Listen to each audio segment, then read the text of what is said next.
Hey everyone, welcome to a new video. Thought I would dust off the old YouTube channel and just do a quick ramble type of video today. I haven't done this type of video in a really long time, but I have a topic that I thought was kind of interesting that's been on my mind lately.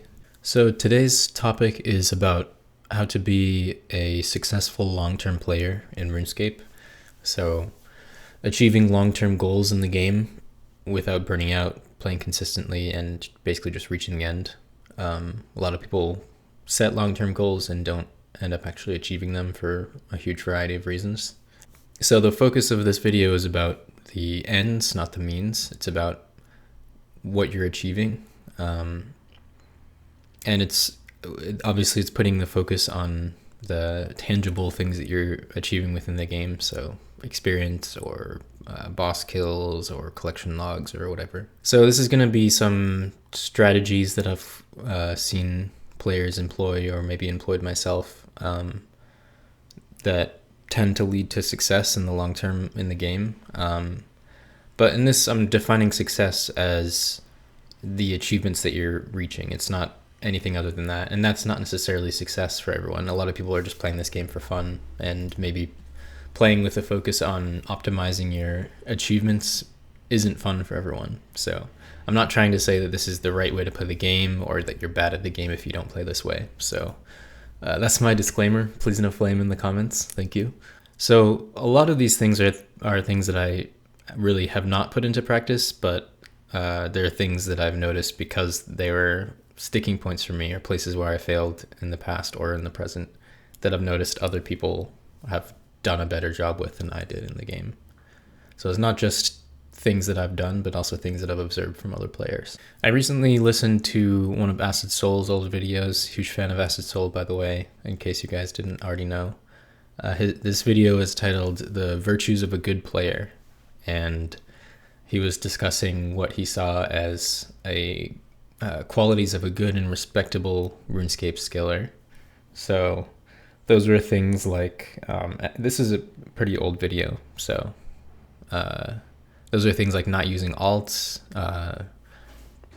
choosing to train slower skills, and picking longer and more challenging grinds, not overusing things like AHK or other third-party software that makes the game really easy.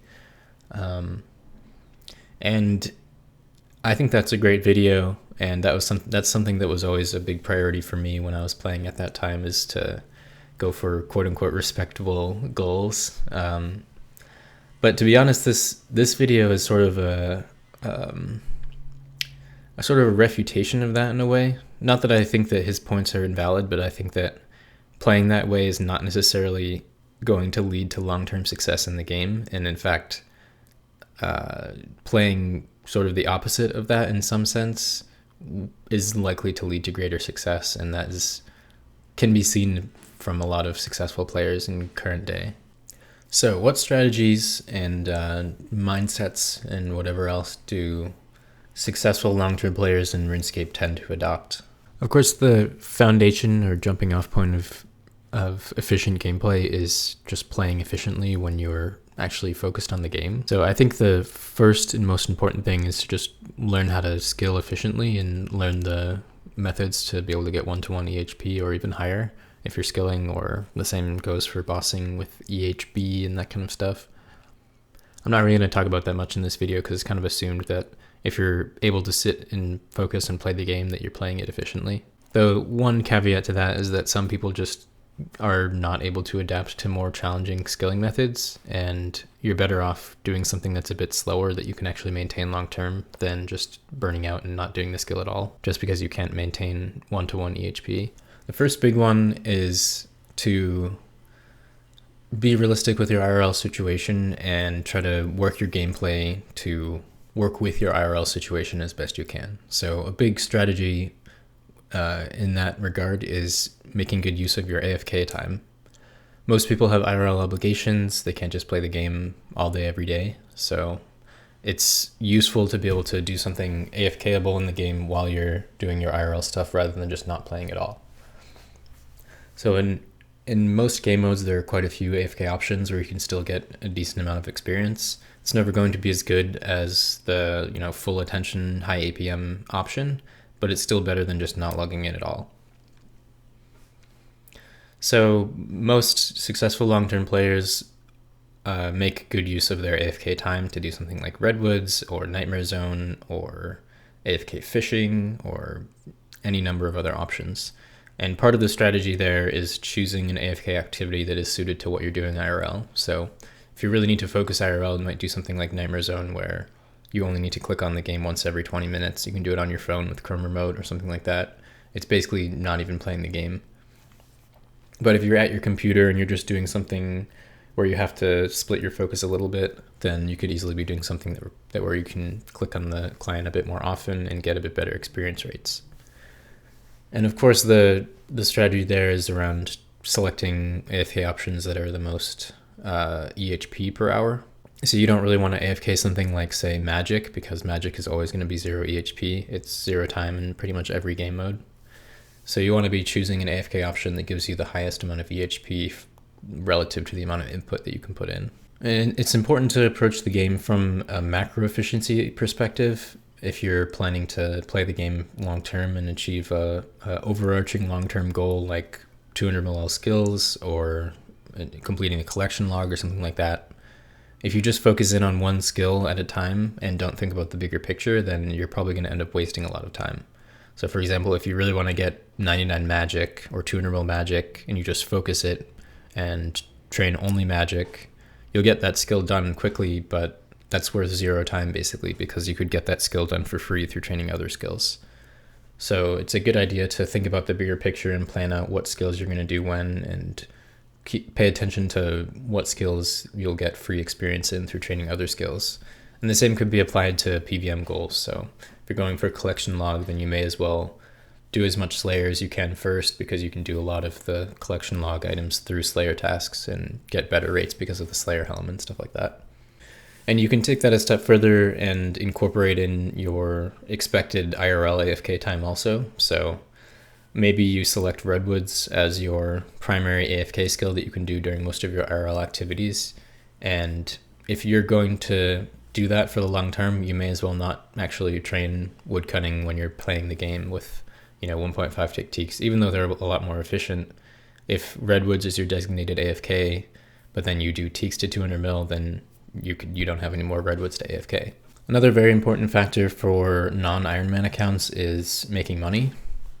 A lot of skills are very expensive, and a lot of skills can be trained a lot faster if you have more money. So it's important to come up with a plan for how you're going to earn your money and not put that off for too long. These days, that's mostly in the form of playing alts if your focus is just skilling. So you need to select alts that you can play while you're still playing your main efficiently, but also still can generate a pretty good income. And maybe your goal is both 200 mil all and collection log. And in that case, maybe you could go for a lot of collection log first and earn a lot of money through PVM, and then use that money for skilling, and then maybe you wouldn't need alts. But I could be wrong here, but I think that a lot of PVM efficiency requires paying boosters also. So I don't know if you really end up profiting if you're doing PVM very efficiently anyways. I think another important strategy for being a consistent and successful long-term player is to balance your gaming time with your IRL time, and in general to know your limits on how much time you can spend gaming, both from just a mental health perspective and also from the perspective of being able to still balance your IRL and fulfill your obligations. I think a lot of people have a tendency to put in a ton of hours when they're really motivated for a week or a month, and then it really tires them out or drains them, and then they stop playing for several months at a time. And if they had just played a bit less but kept that up consistently over those months, they would have gained more progress towards their goal in the long term. So I think when you're going hard, it's important to bring yourself in a little bit and kind of keep a tab on your mental state, because for people who haven't played RuneScape for like 10 to 15 hours a day over long periods of time, you might not realize how exhausting and difficult it actually can be. The game is really fun when you're playing a few hours a day, but forcing yourself to play that many hours can be really exhausting mentally, and can really get into your head about, just all of the societal expectations that come crashing down when you're spending all of your time playing RuneScape.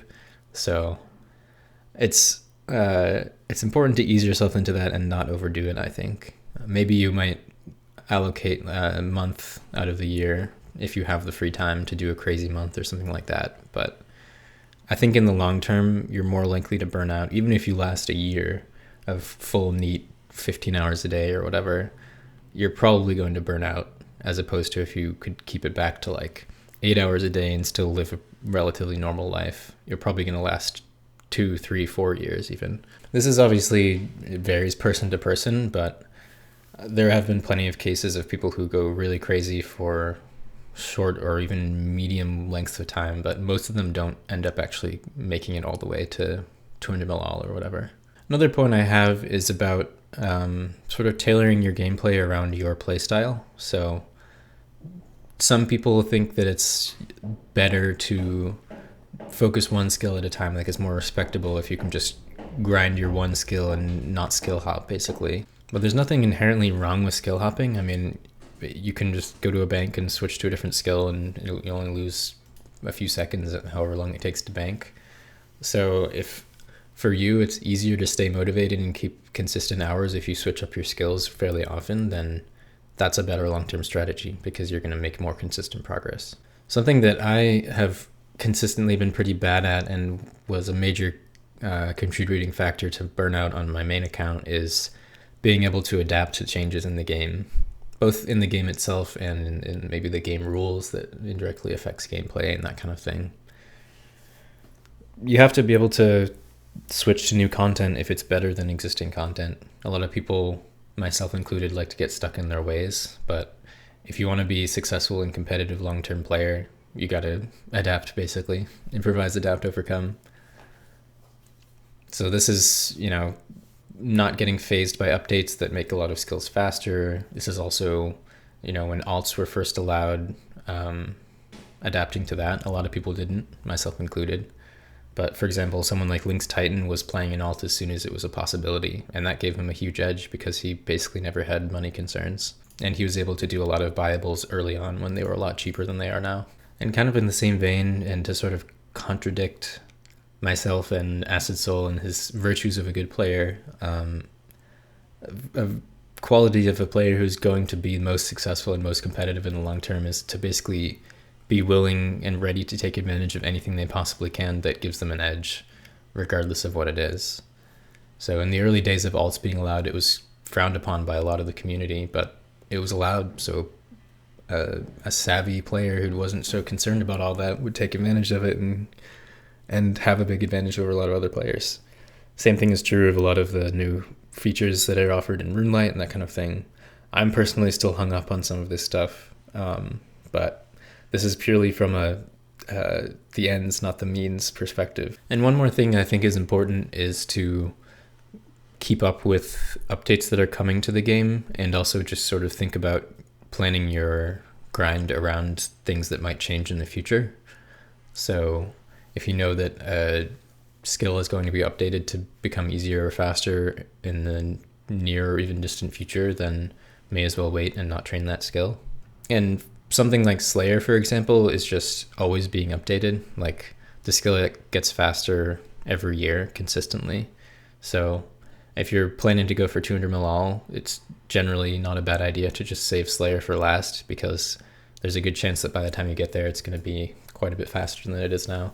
Slayer was like 25k an hour on release, and now it's 100k an hour. And in the current poll, there are some changes that will make Slayer a bit faster. It's just always being updated because it's so popular. So keeping up with game updates and planning your long-term gameplay around that could end up saving you a lot of time as well. And the same thing could be applied to changes to bosses or collection log items. Like, for example, the Jar of Darkness is soon going to be a lot more common. So any player who is smart enough to save all of their dark totems instead of using them as they got them is going to be in a much better place to get the jar quickly. And another note about skill order selection, doing buyables first is generally the most common path that people take. That's what you saw with most of the players who have done 200 all. And a lot of players back in the day, myself included, thought that was sort of the less interesting and less respectable option because those skills are faster and easier. But as a long-term strategy, it's generally a pretty good idea because, as I said earlier, for the very early players, you probably saved a lot of GP by doing viables early on when not as many people were doing them. But even so, viables are fast skills, so even if they get devalued by updates, it won't have as big an impact on the difference in number of hours to 200 mil because it's just not as many hours to begin with. Like if Slayer becomes 10% faster, that saves a lot more time than if Herblore or Prayer becomes 10% faster. So those are most of my thoughts. What I hope people will take away from this video is that if you approach this game with strategy and play efficiently and think about your long-term goal, then you can actually achieve quite a lot by just playing consistently. You don't necessarily have to play an insane amount of hours to eventually reach a really impressive account. For example, if you had just played an average of like 25 EHP per week since old school release, which is what, like 3-4 hours a day, then you would have 200 milal if you were gaining that much EHP each week. And that being said, the 200 milal has been devalued a lot, so realistically it would be probably more hours per week, but still maybe 40 hours a week on average, you would have 200 milal by now if you just stayed consistent and put in your 6 hours a day or whatever it is. So that's all for me. Thank you guys for watching or listening. Hope you enjoyed. I'm curious to hear your thoughts in the comments, and if you enjoy these type of videos, let me know, and let me know if you have any other topics you'd like to hear me discuss. Maybe I can make these a bit more regularly. So yeah, have a lovely day and get ready for some free-to-play UIM progress pretty soon.